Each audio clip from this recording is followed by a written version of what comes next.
We're joined today by Rania Khalek. Rania is a journalist. She is the producer and host at Soapbox. She's also the host of the podcast Left Bitches. Rania is joining us live from Lebanon, so we're really excited to have her. At Mass Peace Action, we understand how the mainstream media does a poor job of informing the public about lots of things, including U.S. foreign policy. So we think it's important to hear from people and points of view that are marginalized by the corporate media and also by our Democratic and Republican parties. So that's why we invited Rania to hear from her, because her voice and point of view is marginalized. Um, so after we invited her, for me, this is maybe a I've been involved in a few of these events now, but this is the first one where people have written us letters and called on us to cancel this event and deplatform our speaker. So among some parts of the left, some people consider Rania to be a controversial figure. I don't, but other people do. And well, anyways, Rania, thank you so much for joining us.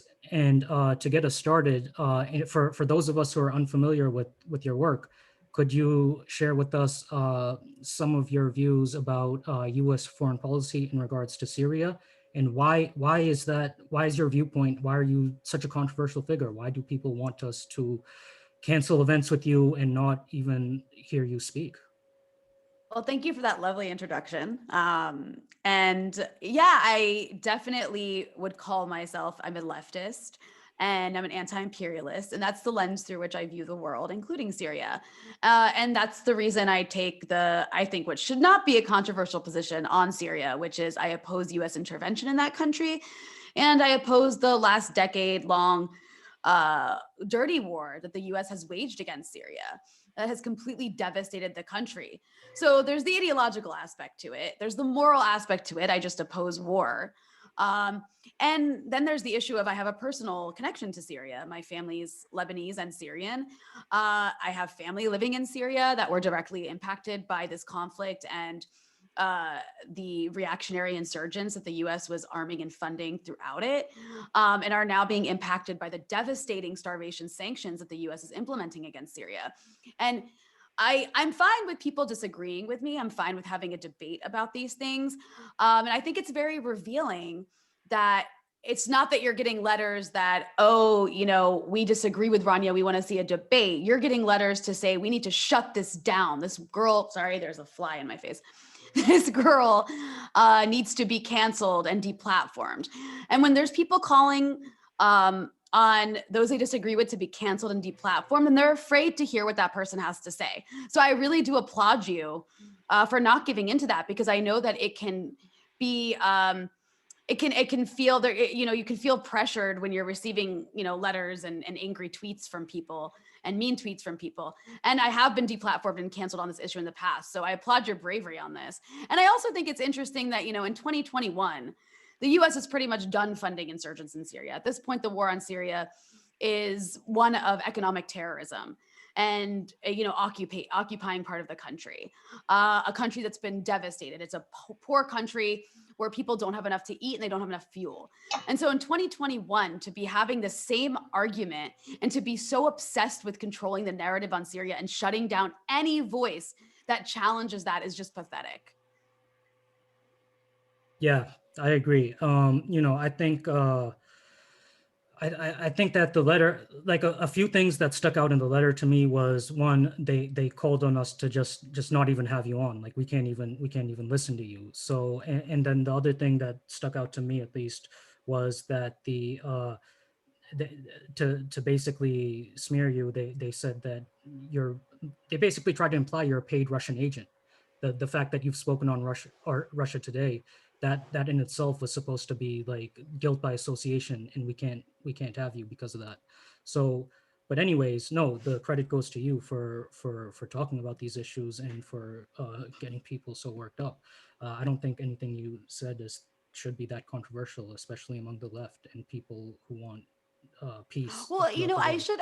I should also note though, like on top of that, I think it's important to recognize that this isn't just people who have, very strong feelings about Syria, though some of them that may be the case.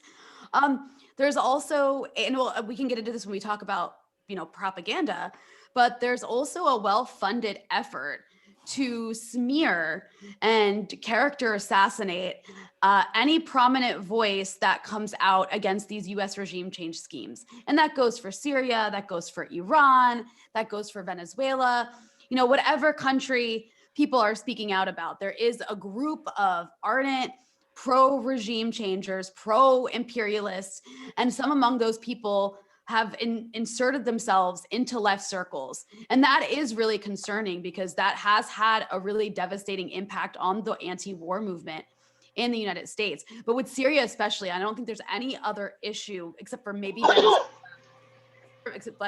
except for maybe Venezuela that has that where, when you speak out about it, you just have this really vicious, angry, well-funded apparatus that is out there to like hurt your reputation.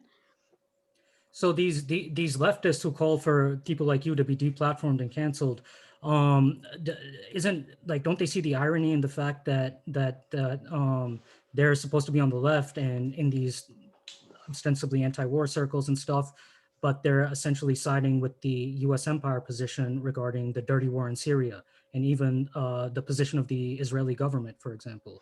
So go ahead.